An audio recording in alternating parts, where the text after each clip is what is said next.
တရားစကားနင်းငယ်လောက်နားလိုက်ကြသည်ဆိုနော်ချိန်လေးလဲရသေးတော့ဘယ်လောက်ရောက်တာ10 နာရီ 30 နဲ့ 8 လောက်ရောက်တာနည်းနည်းတော့ချိန်ရပါလိမ့်ရတဲ့ချိန်လေးဆိုတော့ကာလီနဓမ္မတဝနာကာလီနခါခွင့်သိရင်ဓမ္မတဝနာတရားစကားနာကြားခြင်းသည်ဥဒ္ဓမံမြတ်စွာသောမင်္ဂလာတရားကြီးပဲကြီးပွားကြောင်းပဲတဲ့နော်အခါတခါကျတော့ခုတခါကြီးကလောကိစ္စများတော့တချို့ဆရာတော်တွေကလည်းအာနာပြီးတော့တရားစကားသိမပြောတာလည်းရှိတယ်တရားစကားကိုသိမပြောကျင်ကျင်လေးပဲပြောလိုက်တာလည်းရှိတယ်နော်ရုပ်ဘုံကြီးနေရာကြတော့ခုတခါကြီးတို့ကျမကြီးရာဆိုလို့ရှိရင်လည်းငဲ့ပြီးတော့ပရိတ်တောင်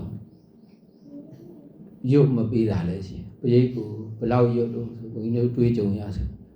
ဘဝတုတ္တဗမင်္ဂလံသုံးကာရနဲ့ပြီးတာလည်းရှိတယ်နော်ဓမ္မတအတဝနာတာပရိဟာယံဒီဒါလေးလည်းမှတ်ထားဓမ္မတတရားတော်ကိုအတဝနာတာမကြားနာရရင်ပရိဟာယံဒီဆုပ်ယုပ်ကြောင်းပဲတရားမနာရတာလည်းဆုပ်ယုပ်ကြောင်းပဲတစ်ဖက်ကတော့အခုခဏလေးပေါ့လေခဏချမ်းသာရေးအတွက်ကိုခါခွင့်တဲ့အခါမှာတရားမပြောဘဲနဲ့ဘဝတုတ္တဗမင်္ဂလံလောက်ဆိုရင်ပြီးပါပြီဆိုဘဝတုတ္တဗမင်္ဂလံသုံးကားတာလောက်နဲ့တန်ဃာတွေလည်းပဲအများကြီးရှိရတယ်မရုပ်အချိန်လေးနည်းနည်းလေးနဲ့ပေါ့လေ2 မိနစ်လောက်လေးနဲ့ပြီးတော့လုပ်ပေးတာလည်းချို့ကဒီတွေကြားလဲလုံများတော့ဒီလို5 မိနစ်လောက်လေးနဲ့ပြီးအောင်ဆောင်ရွက်ပေးပြန်ဘုရားကတော့ခါကြတော့လိုအစ္စာတရားအားလျော်ဆိုတာဆောင်ရွက်ပေးလိုက်တာရှင်5 မိနစ်လေးနဲ့သီလလည်းအကျဉ်းလေးပဲပေးလိုက်တာ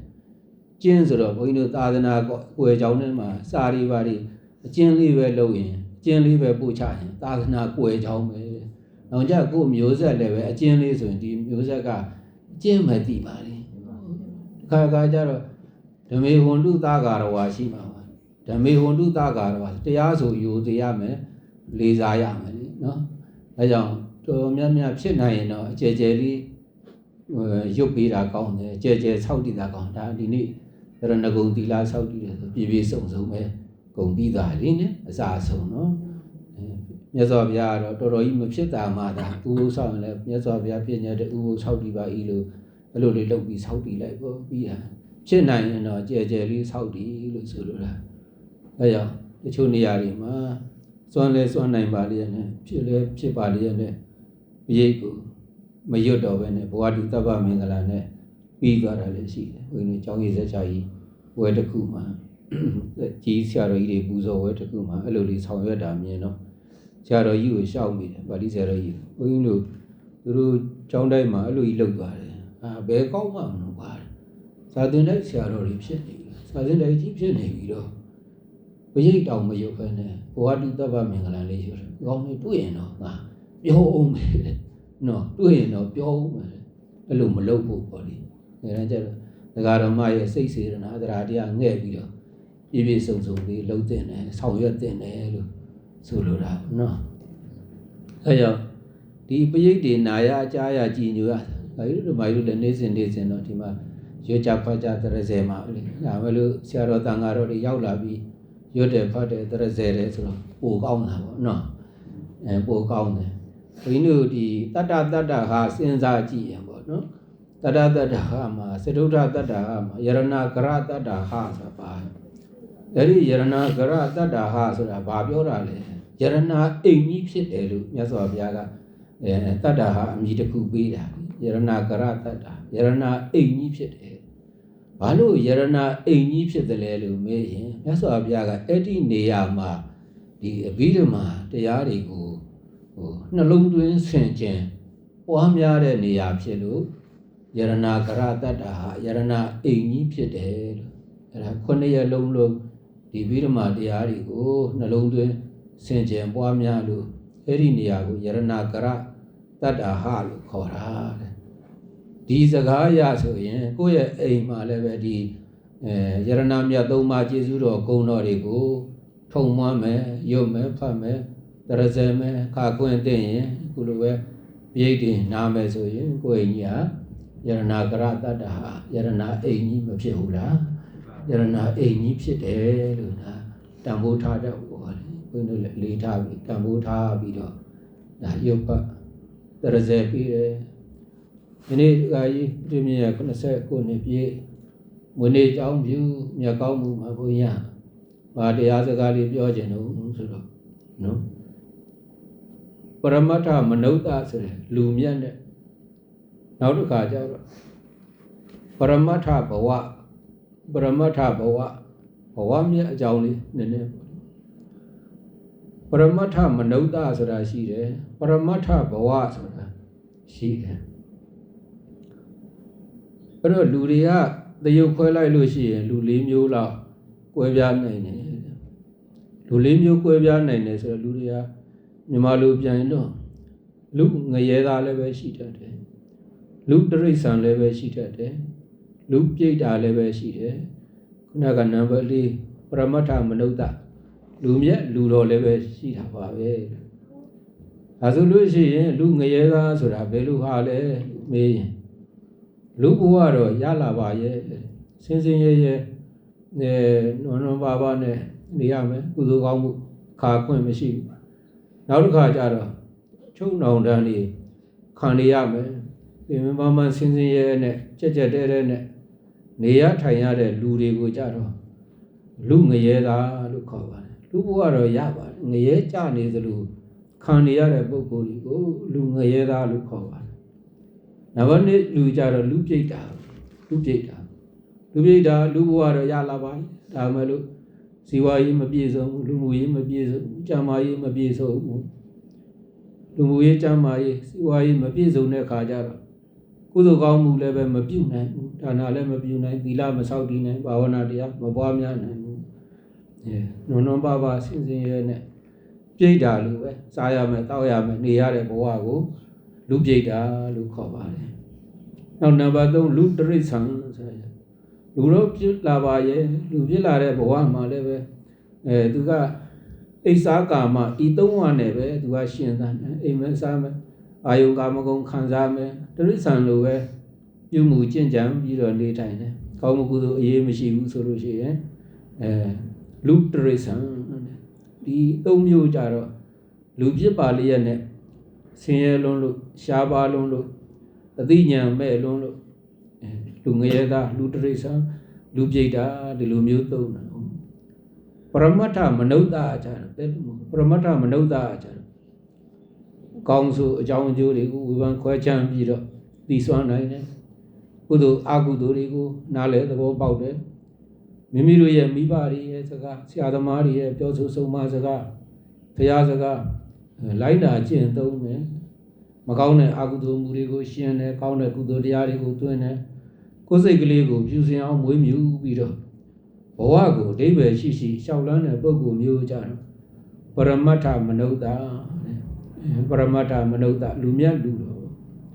ပရမတ္ထမနုဿရဲ့ကျင့်စဉ်ကြတော့သူကဘယ်လိုပြောသလဲဆိုတော့တရဏဂုံတီပင်စတိအာဇီတန်ရှင်းစေပရမတ္ထမနုဿမုတ်ချဖြစ်ကြောင်းပြီတရဏဂုံတီ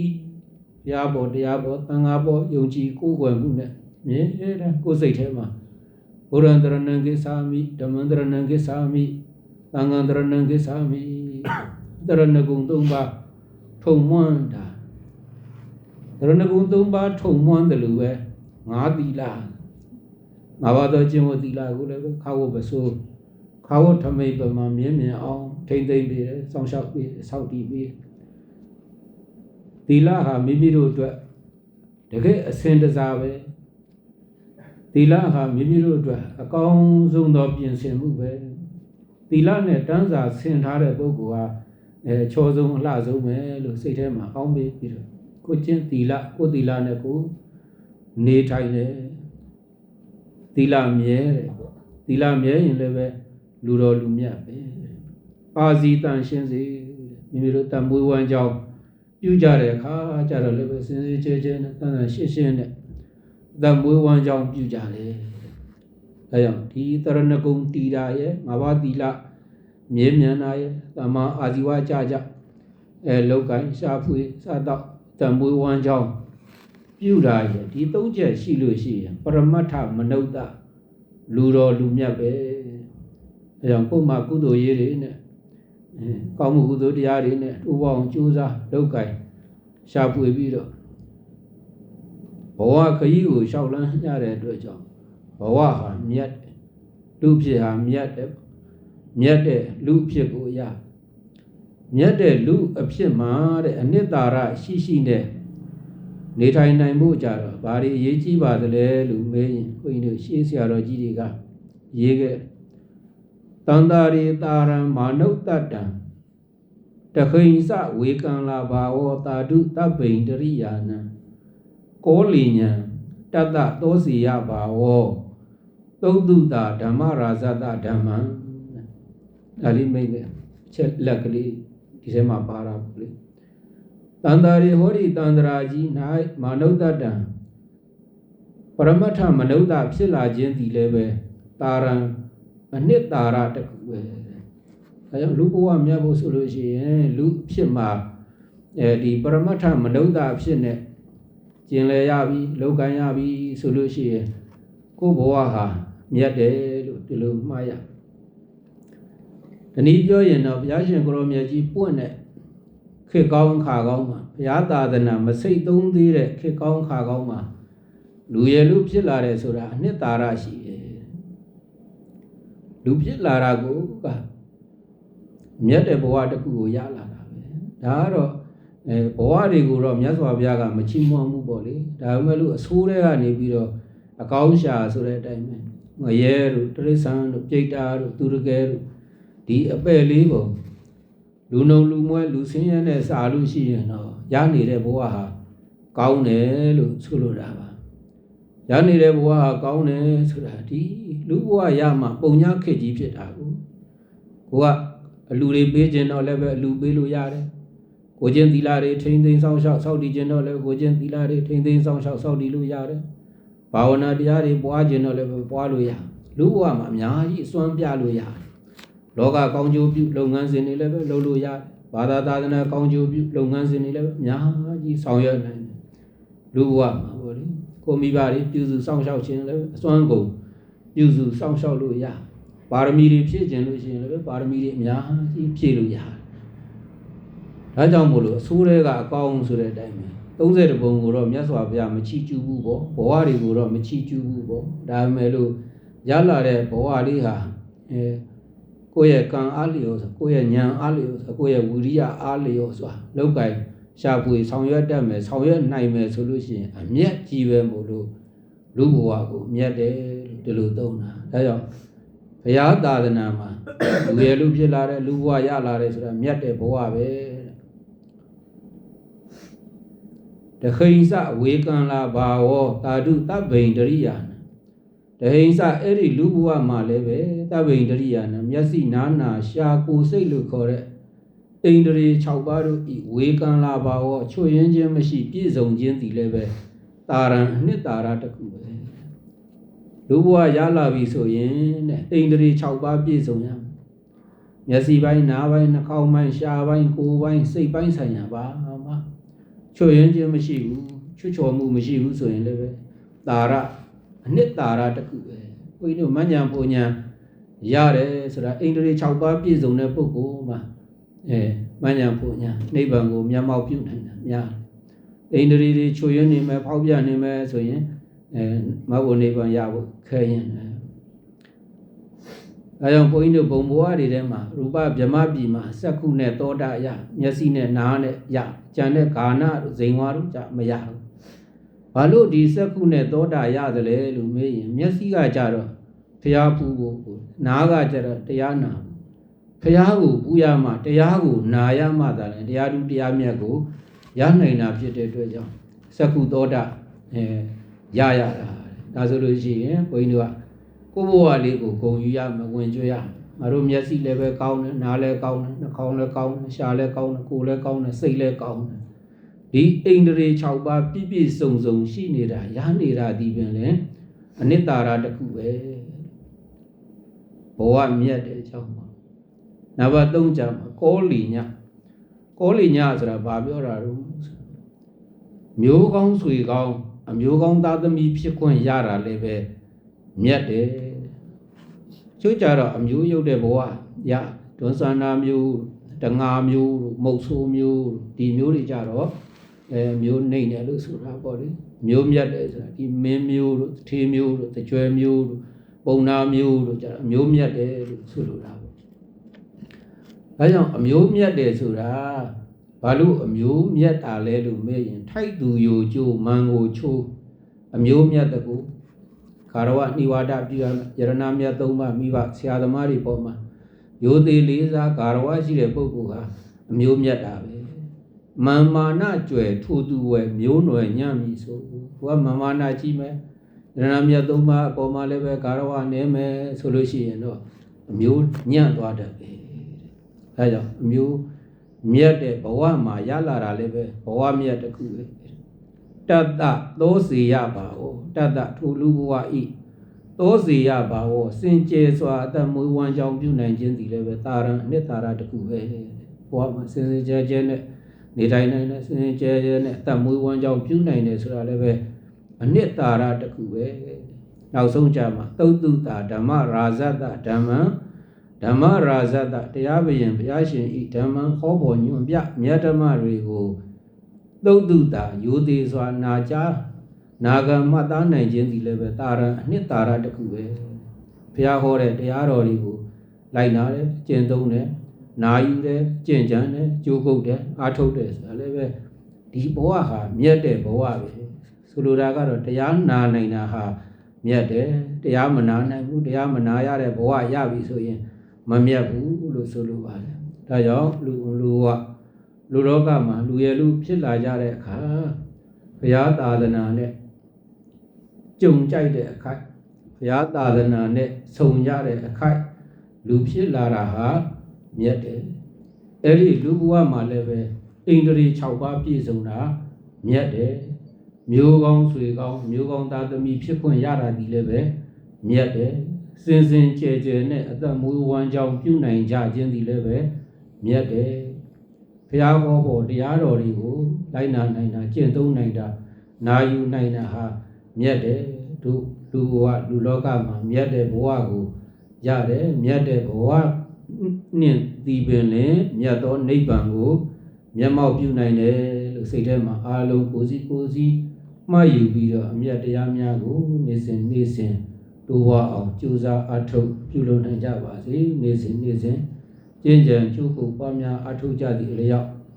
ကောင်းကျိုးချမ်းသာလိုရင်းဆန္ဒပြေဝပြီးမြတ်နိဗ္ဗာန်ရဲ့ထောက်ပံ့ဖြစ်နိုင်ကြပါစေလို့ဘုံမောဒီတရားစကားဖြင့်ဓမ္မလက်ဆောင်ပြုပါတယ်ဒါကြောင့်မှတ်တမ်းလေးဆိုကြရအောင်လိုက်ဆိုကြမယ်ဘုရားသာသနာလူဖြစ်လားအဲ့ဒါဘဝမြတ်ဘုရားသာသနာ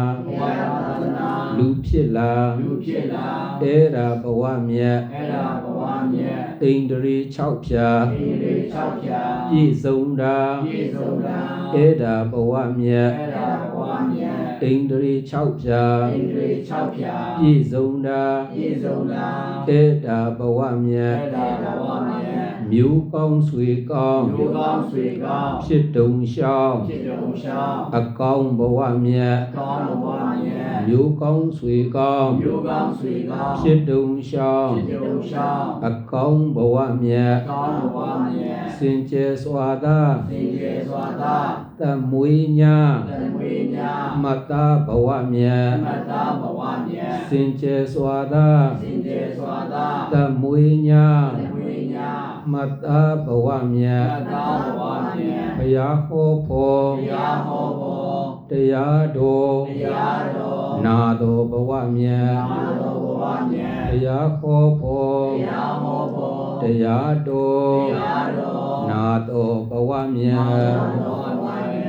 သဗ္ဗမင်္ဂလံသဗ္ဗမင်္ဂလာနိအလုံးစုံသောကောင်းကျိုးချမ်းသာကျက်တည်းမင်္ဂလာဟုသမျှတို့သည်ဘဝတုဘဝင်တုတနေ့တခြားကျိုးများဖို့တိုးဘွားကြီးတိုးဘွားဖြစ်ထွန်းကြပါစေကုန်သတည်းသဗ္ဗဒေဝတာသမ္မာဒေဝခေါ်ကြပေတောင်းနှမျက်နှာကောင်းနှအပေါင်းတို့သည်ရက္ခန္တုအစဉ်တလျောက်ကောင်းကျိုးတွေရောက်အောင်အဆောင်ရှောက်ကြည်စောင့်ရှောက်တော်မူနိုင်ကြပါစေကုန်သတည်းယရဏတရားနုဘဝေနဘုရားတရားတန်ခါယရဏမြတ်သုံးပါးတို့တကုရှိန်သောအာနုဘော်တော်ကြောင့် တရာနိနိညညခတ်သိမ်းသောကာလတိုင်းမှာဒုက္ခေကိုယ်စိတ်နှပြဘေးရန်ကွာ၍ကျမ်းမာချမ်းသာခြင်းရှိကြကုန်သည်ဘဝန္တုဖြစ်ကြပါစေကုန်တည်း